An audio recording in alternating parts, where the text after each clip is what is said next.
Okay, welcome to the 16th Virtual History of 2021 presented by Baltimore Architecture Foundation and Baltimore Heritage. This is Nathan Denny's Associate Director of BAF. First, thank you to everyone who donated to be with us today. Your support allows us to host virtual histories every week. Amazingly, this is the 1-year anniversary of the virtual histories. We've hosted nearly 50 since we started last April. What began on a whim as a way to reach people during COVID has blossomed into one of our most successful initiatives. Again, thank you to everyone who has supported us over this year, and a big thank you to our presenters and partners. We couldn't do it without you. And we look forward to another year of fantastic programs. And before we get started, I do have a few announcements. Next week, we're taking a virtual field trip to the Cloisters, a Baltimore slice of medieval Europe. And the following week, join us for a very interesting program about an effort to collect photographs to document when the Robert Kennedy funeral train passed through Baltimore.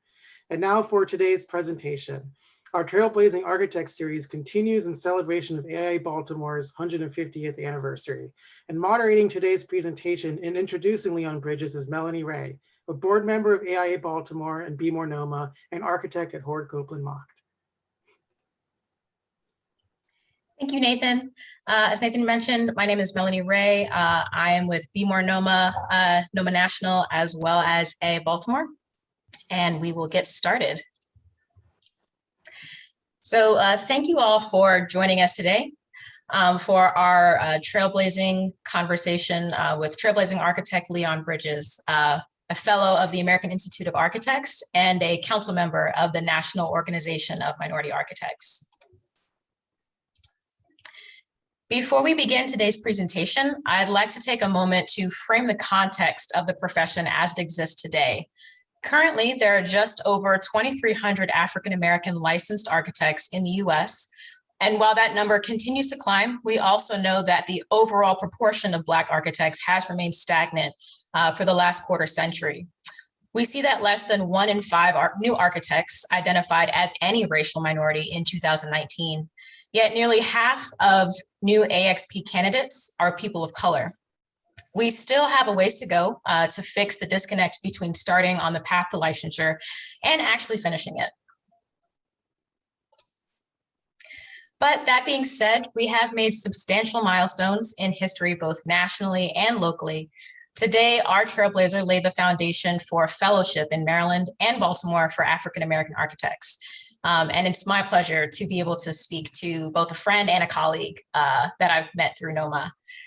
Special thanks to Professor Dale Green and Nancy Hadley for helping us confirm the statistics that you're seeing on the screen right now.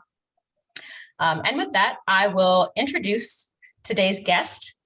Leon Bridges is a fellow of the American Institute of Architects and a past vice president of the organization. With a career spanning more than 60 years, Bridges has won 20 national, regional, over 20 regional and national local awards for design excellence, including the restoration of Baltimore's Penn Station and Baltimore City College. Bridges is also a past president of the National Organization of Minority Architects, NOMA. Bridges semi-retired from active practice in 2005 to become an assistant professor in the Morgan State University School of Architecture and Planning. His major interest is in preparing African-American students for the practice of architecture. He still manages to keep a pretty busy schedule, including serving as the current parliamentarian of Be More NOMA. So if you have any questions, please add them to the Q&A box and we'll get to as many as we can at the end of the presentation. And with that, I'm excited today to moderate our conversation with Leon Bridges. Hi, Leon. Hi, good to be here. Thank you. Great, so let's get started. I'm gonna share my screen again. So let's start from the beginning. Tell me about your first experience meeting an architect and how that experience shaped your decision to become an architect as well.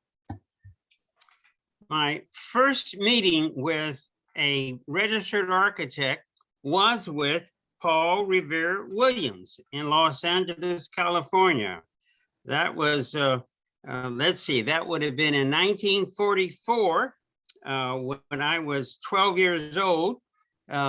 And when I met him at the introduction by my mother, that convinced me that architecture was where I would like to go.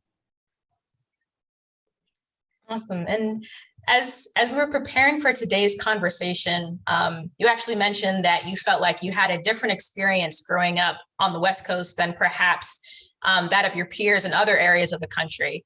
What experience did you have as a child growing up in Los Angeles that you think framed your perspective of the built environment? Well, I don't know if it was directly related to the built environment, but principally, my mom, she worked very hard to keep us insulated from any areas of racial violence or integration or anything like that. And in fact, I knew nothing about those terms, integration or segregation. And so my life was in a multicultural, multi-ethnic society.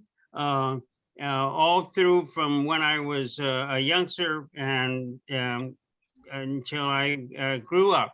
So my experience was different from those who experience those issues of racial violence in the South and North and East.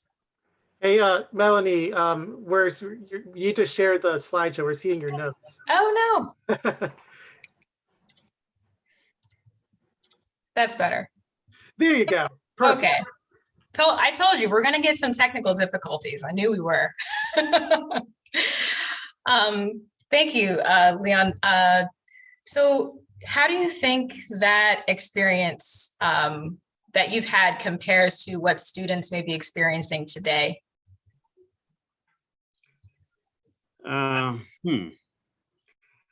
Comparing the experience when you were growing up versus how students are experiencing just schooling and academia today? Well, I thought I touched upon that, but my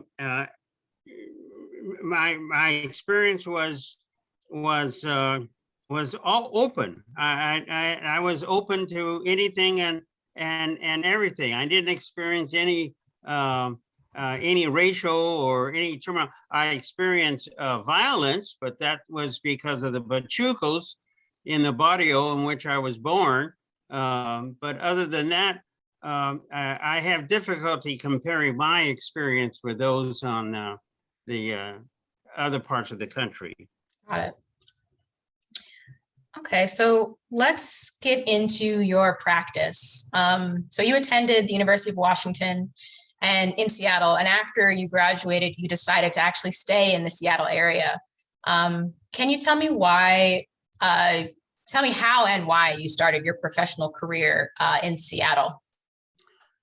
Well, as it so happens, when people leave or graduate from a school after being there for 5 or 6 years, you become very much entrenched in the environment where you establish new friends and associations, and it just is natural to stay where you have received your education. Seattle was a tremendously nice place in which to live. It had a high socioeconomic index, and so and it was a very integrated society, and so it was a very welcome experience being in Seattle. So what were some of your first projects? We have them up on the screen, the Tabernacle Church in Seattle, as well as the Singular Residence. Can you tell me about that experience designing your first few projects? Yeah, the Tabernacle Church is a very interesting project. You can't see what it was before. It was a Safeway store, a Safeway grocery store. And the church bought the store. And that was my very first church project of the churches that I've done through my practice.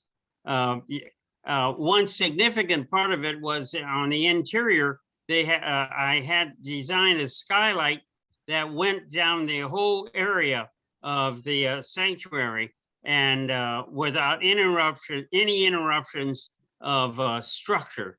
So that was, I was very proud of that. The building at the bottom, this was a small house, 1,300 square feet. It was built for $13,000 in 1963 or so, and it was sold by the owners in 2018, I think, for $900,000. Wow. Yeah, it overlooks Lake Washington, which I often refer to as the largest swimming pool in the world. A very, very beautiful location, and yeah, I might say a pretty nice house design. I agree. I think it looks pretty good. Can you talk a little bit more about the importance of the role that Black architects play in the development of the Black church? And you mentioned I believe you're still working on a few of those projects now, today as well. Well, Black architects and churches, there is a relationship there that has enabled many architectural firms to get started by doing their own churches or new churches for Black congregations. Interestingly enough, I wrote an article when I was in Baltimore, when I first came to Baltimore, about the problem I felt of some of the Black churches hiring white architects, but the white churches wouldn't hire Black architects, except for some of the Catholic archdioceses would, if the congregations were primarily African American. But there's a strong relationship between church design and Black architectural practice. Yeah, absolutely.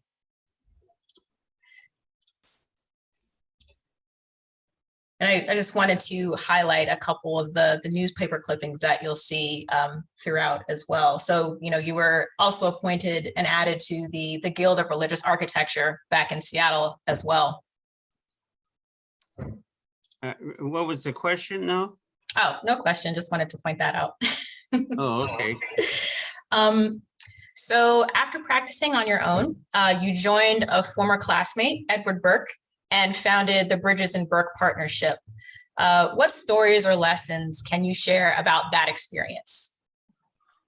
I think, if I'm not mistaken, ours was the first Black-white architectural practice in the United States. It started in 1962.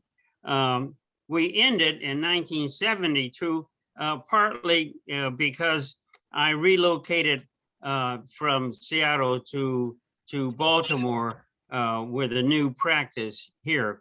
The picture you see there of the I-90 design, that's the I-90 is the Interstate 90 highway terminus in the West Coast in Seattle. And we won an award, I think it was 1972 or so, from the American Institute of Architects. And I'm proud to say we were the first, I was the first Black architect ever to win a national AIA award for the design, the community design of this project.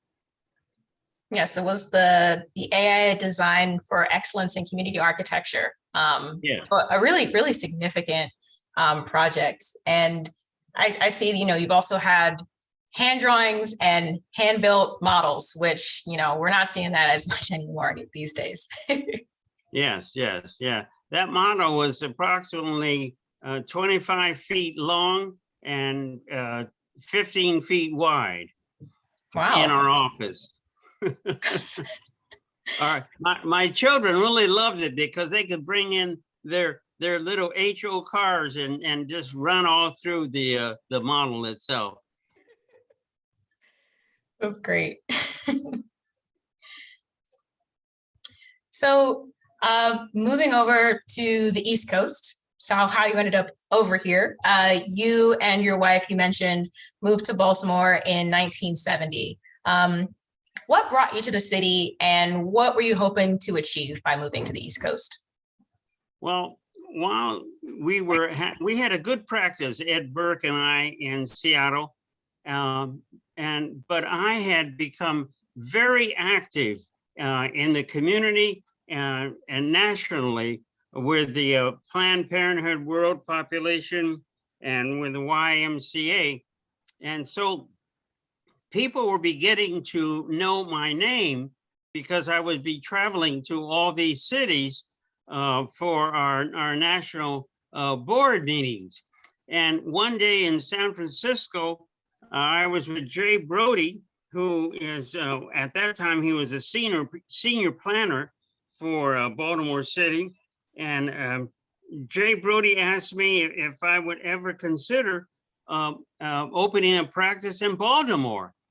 And so I said, yeah, why not? And so in 1970, we opened our practice in Baltimore, and I moved my family here in 1972. You're seeing the Green Street Station, which is part of the Boston Transit Authority group of rapid transit subway stations in the city of Boston.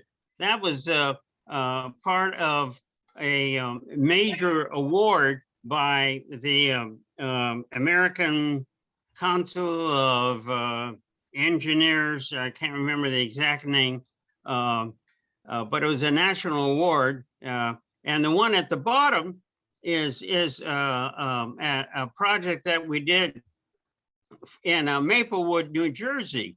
This is showing an interior shot of that building. On the right, the Bel Air County Library.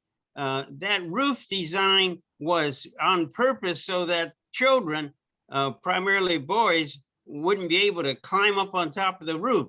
So we have had a curved roof on there. But these were very successful projects we did in Boston, New Jersey, and Maryland. Oh, and all of that through your connections through various boards and organizations? Yeah, I want to tell, especially if there are any young architects here watching here, that it's extremely important to become active in your community. By being active in your community, you make yourself known, and people recognize you as someone who has some value and import. And so you use this to advance your career. And that's what I did. In Seattle, I was very active with Planned Parenthood, with the YMCA, with my community organizations. In fact, my very first job was in Seattle, the design of a YMCA building, because I was a member of the board, and the manager of the YMCA said, Leon, we are going to have a new building here. Would you be interested? And yeah, of course I was very interested. It was my very first project. I think I was only licensed for a year. And so we did that project. And it's because we were active in the community. It's very important that people become active with your churches, your fraternities. I'm a member of Kappa Alpha Psi fraternity, and I used that very much when I came to Baltimore, because Baltimore is very heavily membered of fraternities and sororities. And so it's very important to be an active person. Very important. Yeah, absolutely. Somewhere the D9 is chanting all there, like everywhere is celebrating. So touching on leadership, and you kind of already started to talk about this the active engagement that architecture requires in the community. And so first I want to say, we were generously provided with scanned newspaper clippings that followed your career, from Seattle all the way to Baltimore. A special thanks to Michael Hauser from the Seattle Department of Archaeology and Historic Preservation for sharing these newspaper clippings that we're able to show today. I noticed you have numerous roles throughout your board. You kind of already talked about this. We might even be able to jump around this question, just the importance of getting involved beyond traditional practice. So maybe we can talk about, your role in let's dive a little bit deeper into one of your particular roles, in particular, your role in the AIA Interracial Task Force, which is highlighted in this 1968 clipping. What was the purpose of that task force? What was your role within that? Well, some of you listening may be aware of the Whitney Young speech to the National Organization of of AIA, American Institute of Architects, in Portland, Oregon, in 1968, I think it was. And he challenged the organization to rise above their traditional work and to be much more involved in promoting the entire environment in terms of community service and civil service and social service.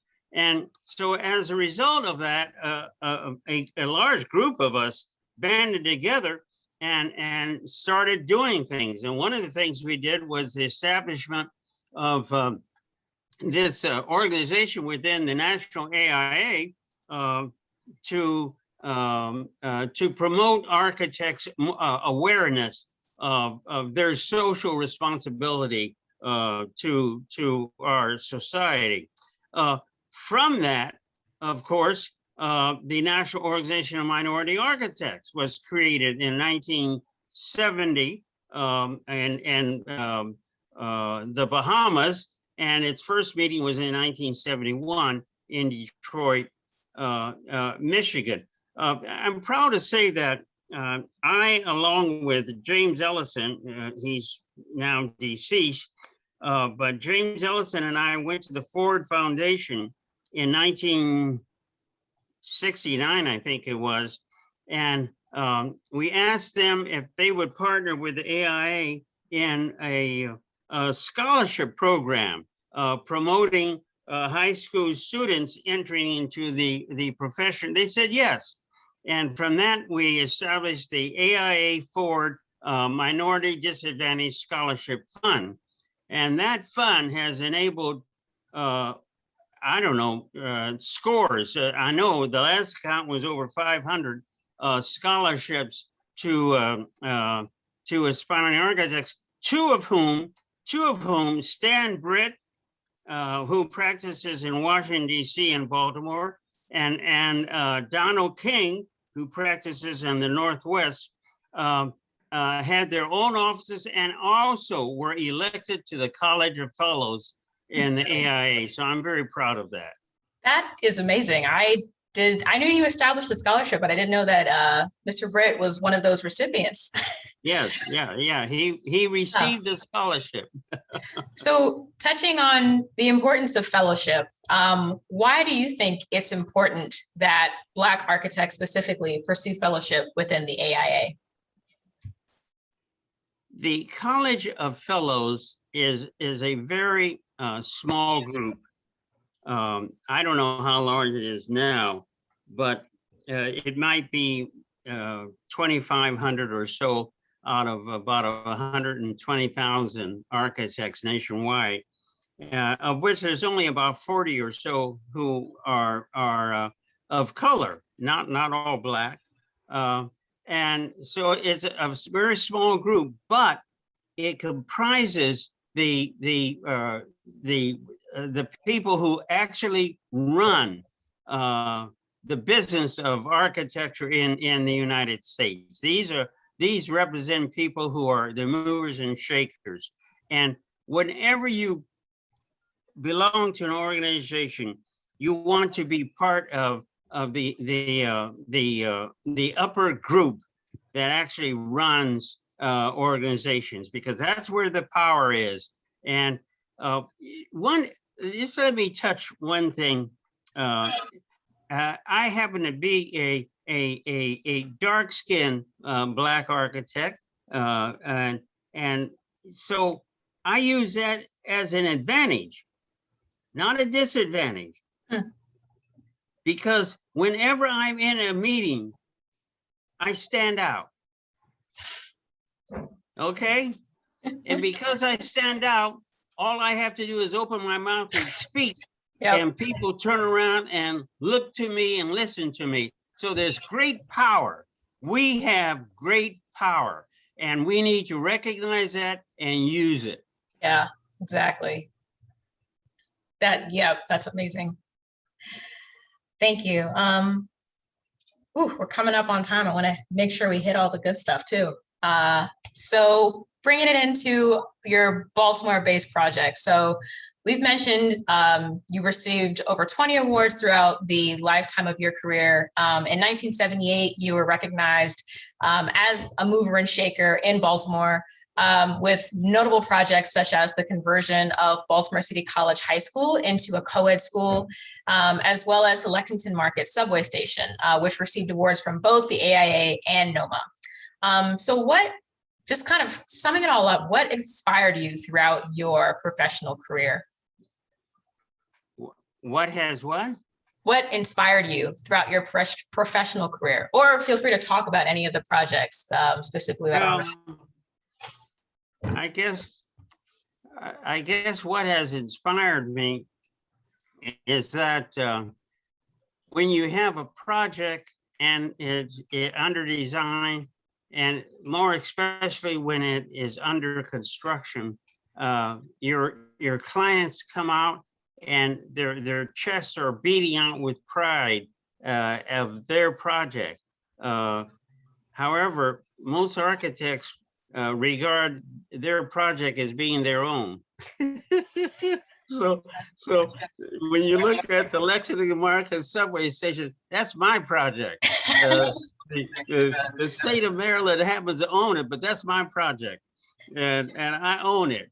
And I think that's very that's a great thing to be proud of what you do. You don't have to have your own office to own a project. You can be within a firm, but you're the main designer. And when people at the end of the project, when people come and they congratulate you, and there's a lot of smiles and joys and happiness around, that's a source of pride. I better say one thing. Architects, if you're going to be a good architect, you better have a good and high ego, a high self-awareness, and love yourself. You know, the Bible says love others as you love yourself. Well, love yourself, baby. And when you do that, you will do better architecture because you want it to be a reflection of yourself. Yeah. Did you want to touch on any of the projects that you see on the screen, or do you want to keep rolling to the next one? The Lexington Market Station, that's a project where we won a National Design Excellence Award from NOMA. The Baltimore Penn Station is a project in which we won a Presidential Design Award, in addition to several other awards from Washington, D.C., chapter of AIA, and Baltimore chapter of AIA, and Maryland chapter of AIA, and the Coppin State University building. That was a trailblazer building, in that those concrete panels were precast and then brought to the brought to the building to be constructed. That was a first for Baltimore. Of course, City College. I'm proud of City College because that was selected by a national organization for a tour throughout the United States for design excellence in the renovation of buildings. That Baltimore City College was a boys' school, and we designed it to a co-ed institution. Mm-hmm. So I'm going to get to one more slide, and then we can dive into some questions from the audience, because we have a lot of questions. So I hope everyone can stick around a bit. I feel like I'd be remiss if we didn't talk about, you mentioned that self-love and being proud of your own work. You actually got to live the dream that a lot of architects have, and designing your own residence in Baltimore in 1974. What was that like, kind of being your own client, and what was the inspiration behind this beautiful house that you designed here? Well, this is a project that I am most in love with. We lived here 45 years in the area, a very nice area in Baltimore, Maryland. It was designed, it's not a brick building. It was designed as a frame building because of my experiences on the West Coast was almost always with frame built houses. But this was now, I told you about loving yourself. So I'm going to tell you, this was a fabulously designed house that we lived in at 3,700 square feet. It had 6 bedrooms, 4 full bathrooms. We put a swimming pool in there. We have 4 children, my wife and I. Eloise is a PhD in social work. And so we designed this house to be open. It's an open design, so that everywhere you are in the I call it public spaces, you're seen and heard from. It's only in the bedrooms which are quiet. The upper picture shows the bedrooms, that string of windows there, and then at the top, that top was our sunroom, and that was a roof. It wasn't a sunroom until one day I went out there, and the men were lying down on the roof drinking beer, and the sun was shining, and it was so great. I said, "Hey, we're going to make this a sunroom." So, well, architects, we're always redesigning it during the building. While we're building, we're still designing. And, so that's my favorite design, my house. That's awesome. I just one day hope I get a chance to do that, just design your own spot.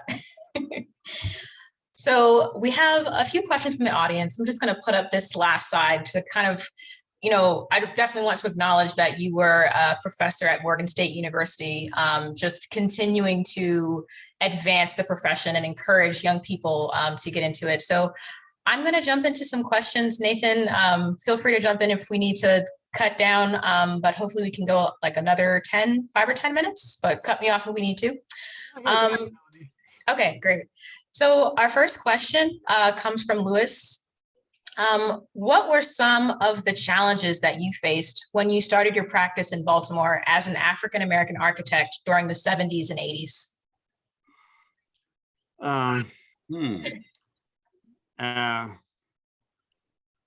don't know if I internally felt that I had any challenges.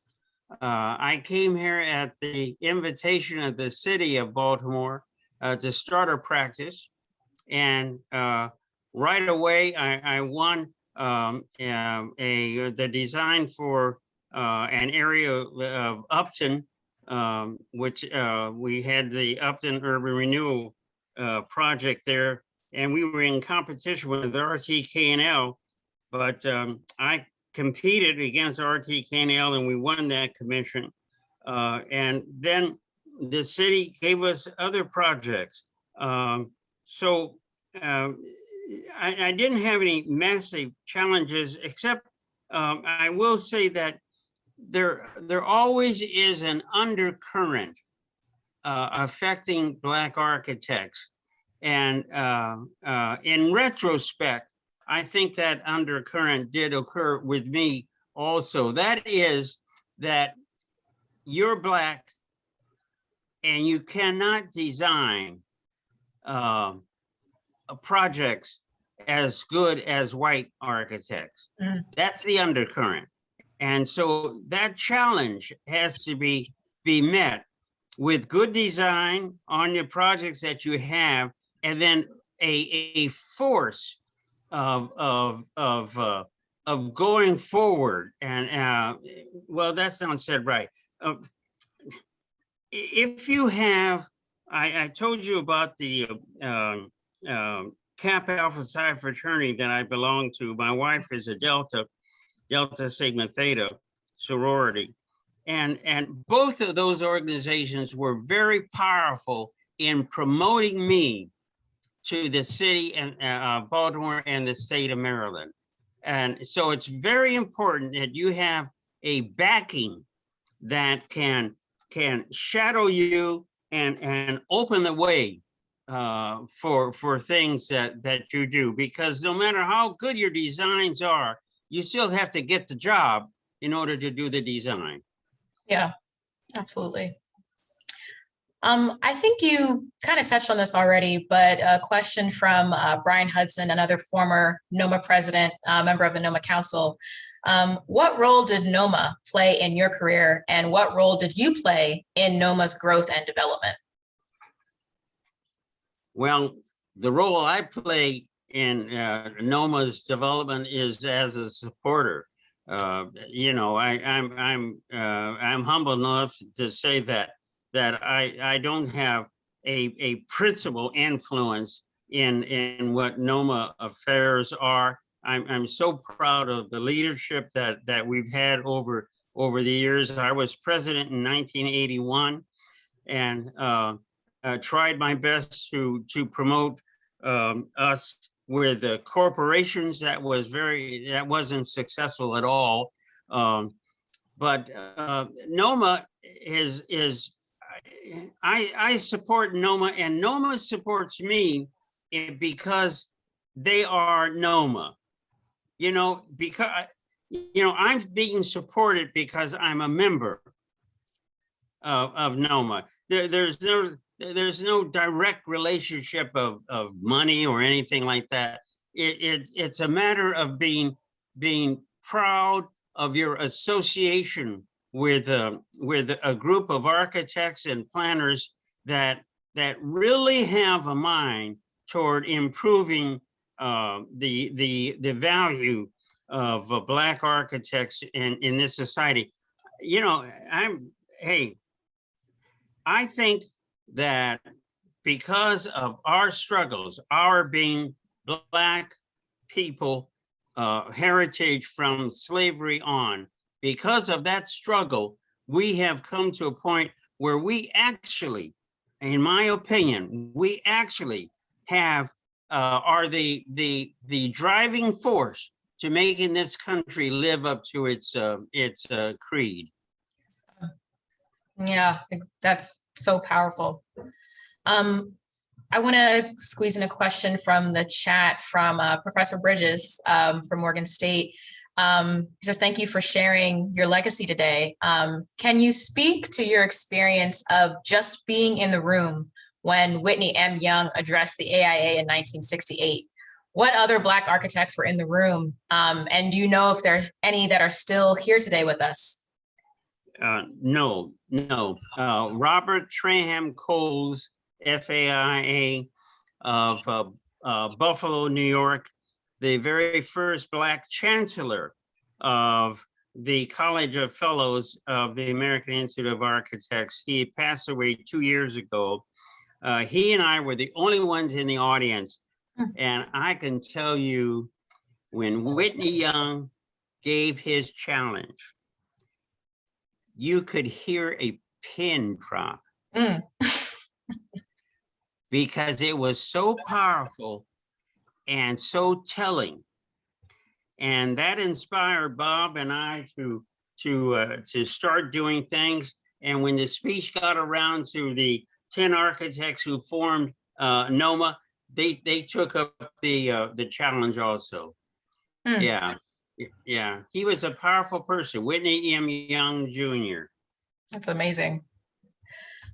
Wow, there's just so many questions. Here's one that might be a little bit more contemporary. Have you seen the latest proposals for the Baltimore Penn Station renovation project? A question from Sally. What do you hope stays the same? What do you hope remains? What do you hope celebrates, being the previous architect of this project? We were the architects for the renovation. The renovation, right. The last ones who worked on it. Yeah. That project was a very proud project of mine, and I was in a joint venture with Robert Nash. He's now deceased. He was an architect out of Washington, D.C. And one of the reasons we got that project was because of Perrin Mitchell. Some of you don't know that name, but Perrin Mitchell was a congressman from the city of Baltimore, and he was instrumental in making sure that we were the architects under the major architect for the whole Amtrak system, which was SOM. And so we worked on this station to get that design. I was going to say something. What was the question again? It was, what do you hope remains the same, and what do you hope is improved? Oh, yes. Okay. Yeah, right. Okay. As the designer for that project, we had proposed a major restaurant on the end of the station that overlooks Charles Street. That was never done. We also had proposed a major office development in the open lot, which is part of the new design. One of the problems I have with the new design is I still think that Penn Station should be a transportation hub. Unfortunately, the light rail and the metro don't come near it, but we have the bus station.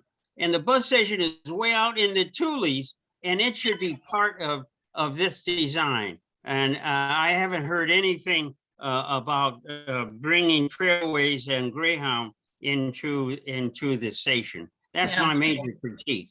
Okay, thank you.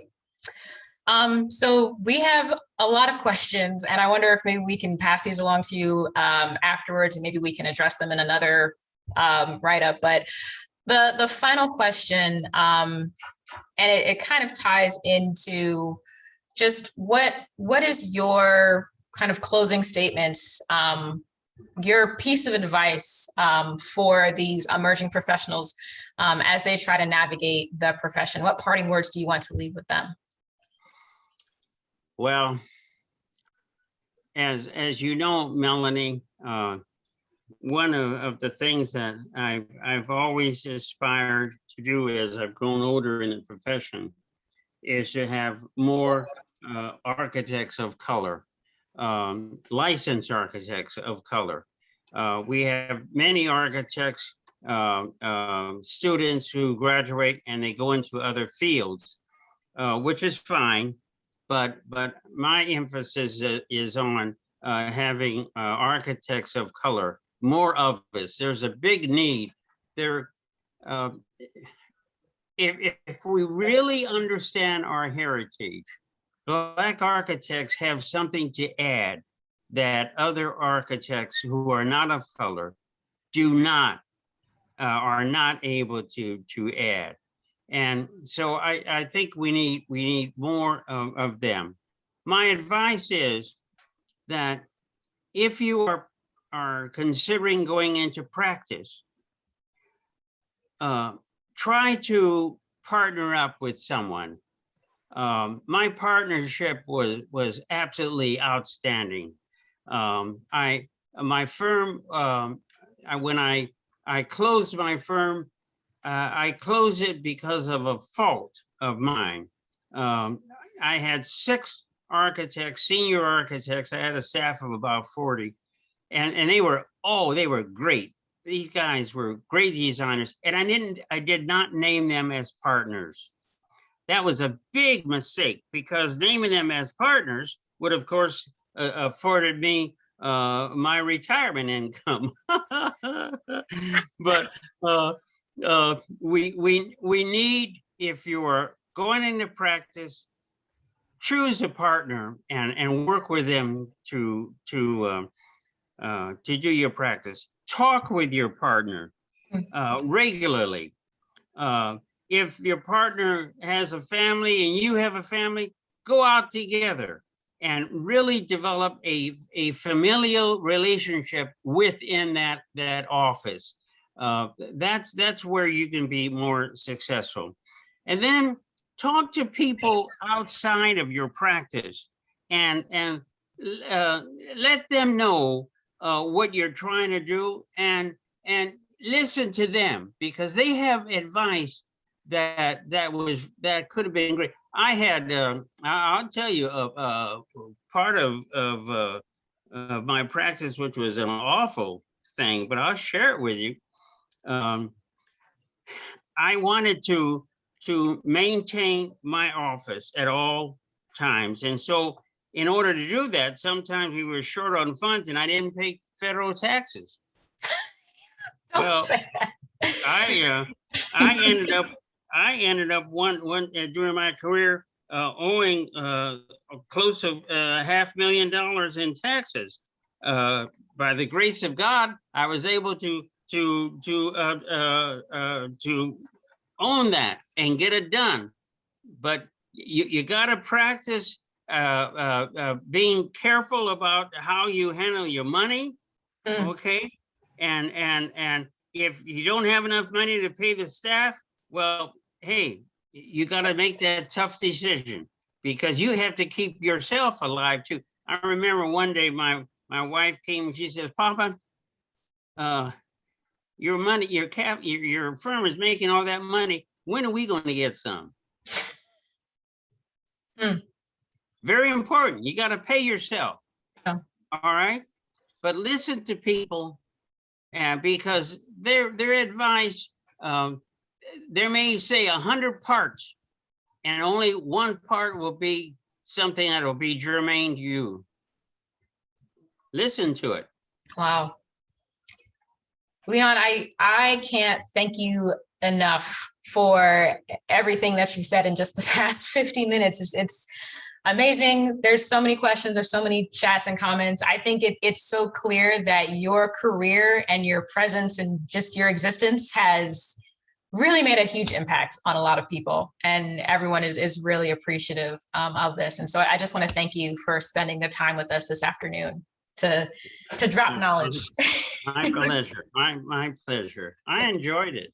It was just amazing. So just in closing, a few resources that we pulled some of the information from today. I do want to highlight the Directory of African American Architects, which is live, and you can continue to learn more about some of the architects that Professor Bridges mentioned today that come up in conversation.